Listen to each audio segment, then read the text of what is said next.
Hey guys, so my name is Chrissy, aka Scout Girl, and I am starting this channel just as a way to chronicle my learning how to ride, as well as sharing some of the Pacific Northwest with you guys. I live up in Washington State, and I live out in the Cascade Mountains, and it is a phenomenal place to have learned how to ride a bike and also just to enjoy riding.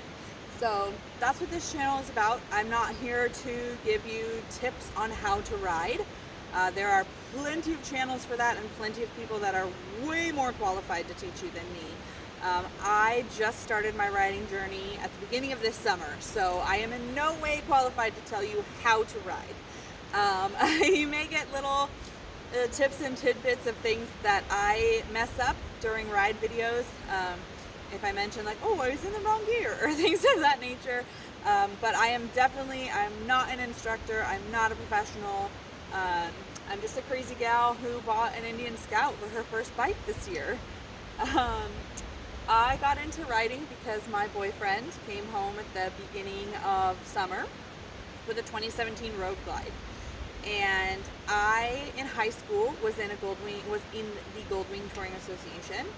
And so I had been on the back of motorcycles before, but it had been a little while. And so I did not have a helmet. So I went to my local cycle barn looking for a helmet. Well, I saw this baby, now named the Riddler. And she caught my eye, obviously. Sparkly green, what's not to catch your eye. And I went over and I sat on her. And I got so very lucky. She fits me so well. I'm only 5'2".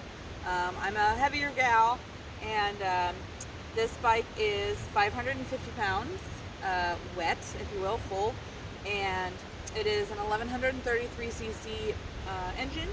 It has 100 horsepower stock from the factory, and it's a 116 cubic inch engine, liquid cooled.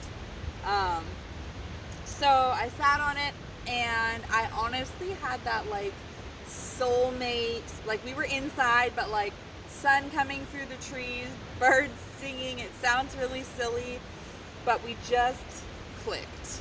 She did not look like this. So I'm also on Instagram, which you can find if you go to my About Me section. You can find my Instagram, and you can see pictures from back when she was stock at the end of May.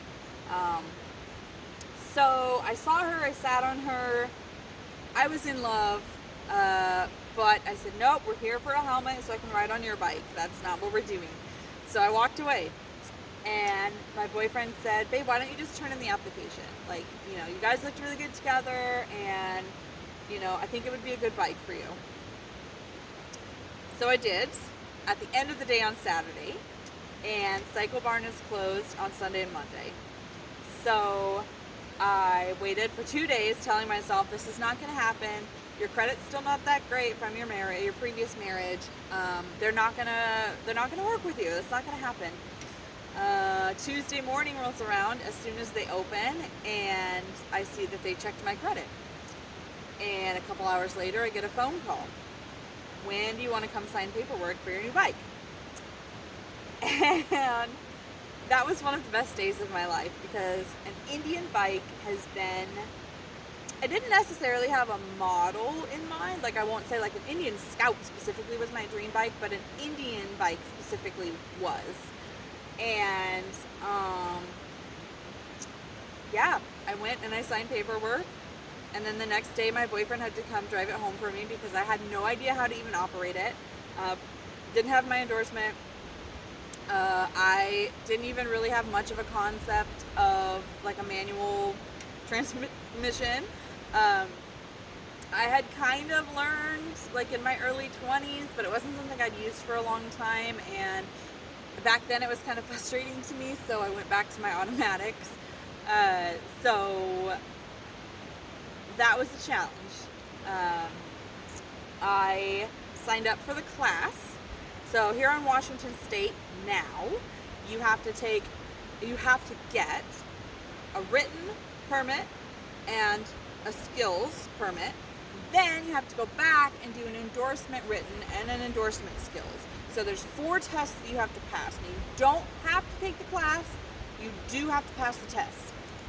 But me being me, I knew I needed the classes. And I do suggest classes to everybody. Even if you've been riding for a long time, you know, there's stuff that you can do better. There's always stuff you can do better. So I am a huge advocate for classes for new riders and, you know, people who think they're experienced riders as well. Definitely suggest the classes. But so I took my permanent class on a little 250, I think it was maybe a shadow, something to that effect. And the first class I failed. I failed my test. I passed the written, the skills test. So in Washington State, your permanent skills test is a 5-cone weave. So you start at a gate, you weave your cones, and then you stop in a box. Your next test is a 90-degree right-hand turn into a left-handed U-turn. So the right-handed turn, they have a box on the ground that you're not supposed to go out of or you lose points. Or you get points. It's like golf scoring. So if you get points, it's bad. And then you go around the U-turn, which is also in a specific box that you have to make. And then after that, you do a quick stop, which is where you you leave one gate, and then when you go through another gate, you have to speed up to 10 to 12 miles an hour, and then stop as fast as you can. And then there's a swerve, so you go through a gate, and then you go through another gate, and there's cones set out that you have to swerve around and then get back into a box. And then the last one is a cornering exercise. So you go up, you go around one corner, you go through a straightaway, you go around another corner, and then stop where they tell you to stop. I failed out by the end of the U-turn. So I blew the cone weave, I blew the right-hand turn, and I blew the U-turn. And I was one of only 2 people in our class of about 12 that failed. And the other gal made it like 1 to 2 skills further than me before she failed out. So I was pretty mortified because they call your name as soon as you go over points. So as soon as we were done with the U-turn exercise, he called my name, and I immediately started bawling my eyes out. And I called my boyfriend and I said, put my bike up for sale. I obviously cannot do this. Like, I can't do this. And I went home and I sat on her in the garage and I just cried and I apologized. And it sounds a little hokey to say, but I heard a voice from her asking me not to give up on her and to try again. So I posted in one of my Facebook groups, I'm in a lot of Facebook groups, about my experience, and Donna Palladino, the wife of Jerry Palladino of Ride Like a Pro, messaged me. And she is now like my riding like idol, mentor, inspiration, whatever you want to call it. She said, let us help you. Watch some Ride Like a Pro videos, and let us help you. And I did. Ride Like a Pro helped me immensely.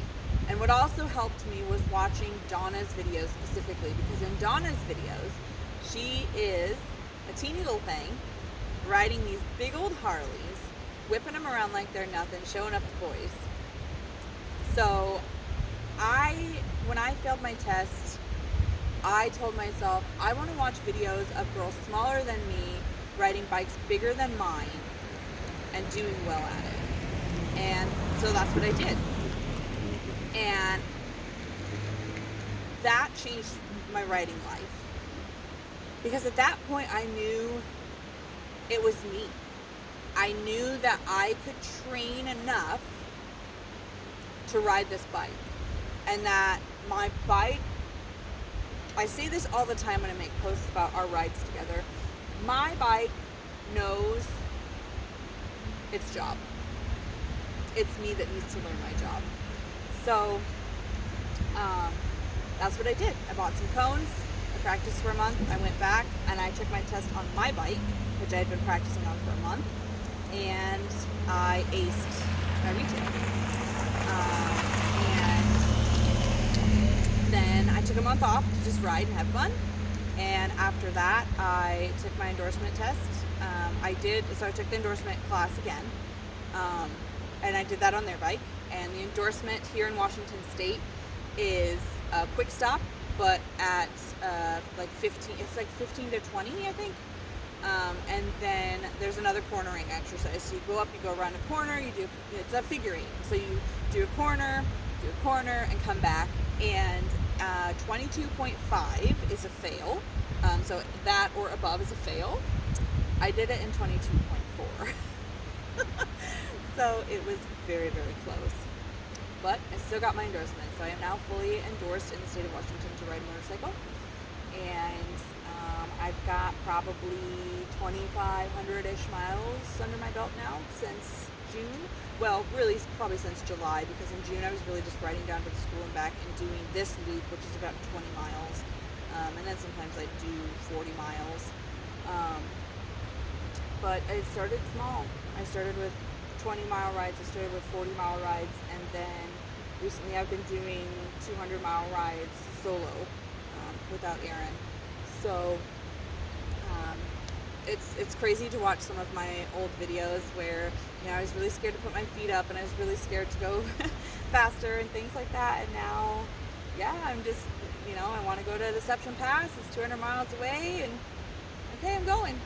So, you know, I just wanted to say, you know, not necessarily that I'm per se an advocate of just buying a random big bike. I mean, there's definitely, you know, I'm sure I'll get comments, I always do, about like, that was a big bike to start out with, and what were you thinking, and, you know, things of that nature. But now it's all I've ever really known besides the 250s at school.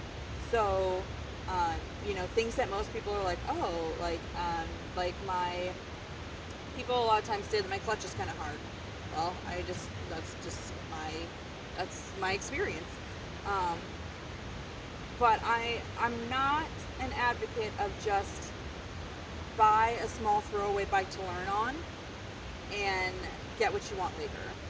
I am the rider that I am right now, which is in no way perfect and still has a ton of learning to do, but I am the rider I am right now because of this specific bike. She has inspired me to learn, to keep her and myself safe. You know, the more that you learn, the safer you're going to be. And I love her, and I'm emotionally invested in her, and I want to keep her safe, and I want to keep myself safe. And, you know, I don't think I'd have felt that emotional attachment with just some cheap, random bike that I knew I was going to be getting rid of. So, you know, I think get the bike that you want and learn how to ride that bike. You know, don't get the bike you want. You know, I mean, I know some people do that. They go and they buy a big bike and then they go take 1,000-mile treks. And if that works for you, cool, kick ass, that's awesome. But, you know, I started going a couple blocks from my house to the school, and then I started going 20 miles, and then I started going 40 miles, and then I started going a little further and a little further. And, yeah, now, you know, we have the bond that we have, and I trust her, and I know that she knows her job, and I just need to learn my job. And that's what I've spent this summer doing. I'll mention this probably several times in a lot of videos, but I am a fair weather rider. I know they make kick-ass rain gear. I don't aspire to own any of it. I really just don't. I grew up in Washington State, and I just don't like being out in the rain. So on our ride-along videos, if you see us in rain, we got accidentally caught in rain. We did not leave thinking it was going to rain. So it's almost the end of the season here in Washington, but there's still some projects I'll do, and, you know, try and post videos and stuff. But I just wanted to do this little intro just to kind of let people know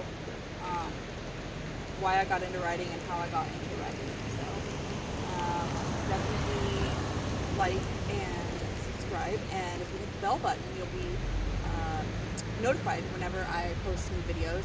I'm going to try and do it at least once a week, but again, kind of off season, so it may not always happen that way. But my birthday and Christmas gifts this year are going to be cameras and setups and stuff for the bike, because I'm just shooting this on my cell phone right now. Yeah. All right, guys. Scout Girl. Talk to you later.